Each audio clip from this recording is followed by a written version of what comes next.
Baiklah, Assalamualaikum warahmatullahi wabarakatuh. Saya Muhammad Rizky Nanda Sarjudin dengan NIM pada 5188014 akan merekam video ini dan menjawab soal-soal yang telah diberikan demi menyelesaikan tugas review pemahaman routing konsep. Baiklah, pada nomor 1 yaitu bagaimana sebuah router meneruskan paket data di jaringan pada saat terjadi pertukaran data.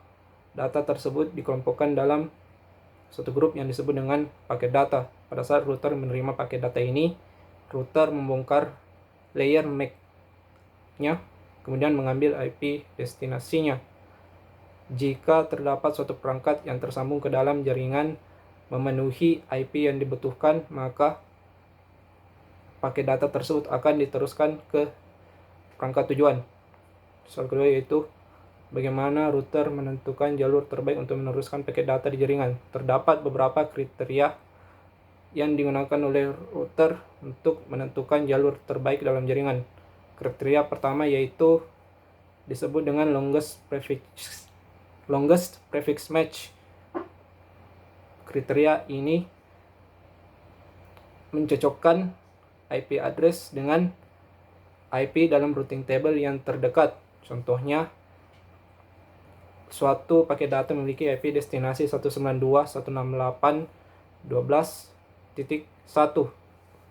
dan dalam routing table terdapat 192.168.12.0 dan 192.168.0.0, maka router akan mengambil 192.168.12.0 sebagai tujuan dari IP tersebut dan paket tersebut. Kriteria kedua yaitu administrative distance, di mana jika terdapat kedua protokol yang berbeda dan diambil secara bersamaan oleh router, maka router akan mengambil rute yang memiliki hak administratif terpendek. Soal ketiga yaitu bagaimana struktur dari routing table, dan routing table tersebut digunakan oleh router sebagai penentu arah routing table data. Penentuan tersebut berasal dari pengecekan alamat destinasi dari paket data yang dituju. Dalam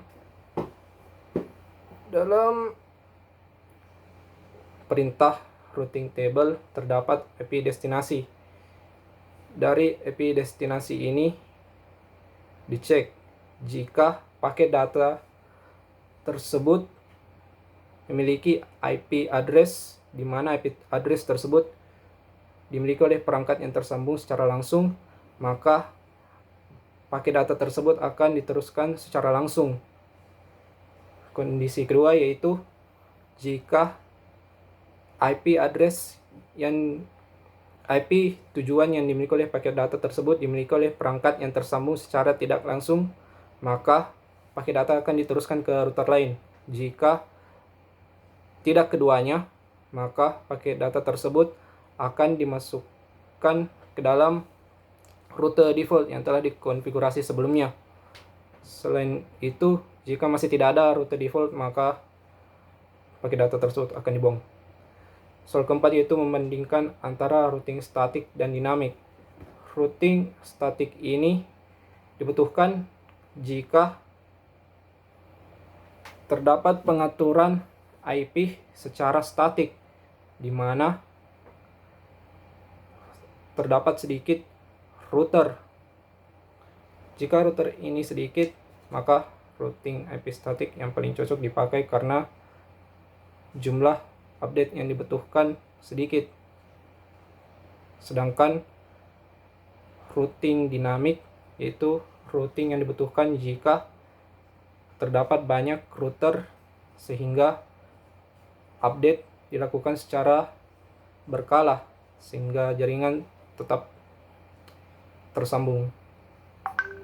Lebih kurangnya mohon dimaafkan. Wassalamualaikum warahmatullahi wabarakatuh.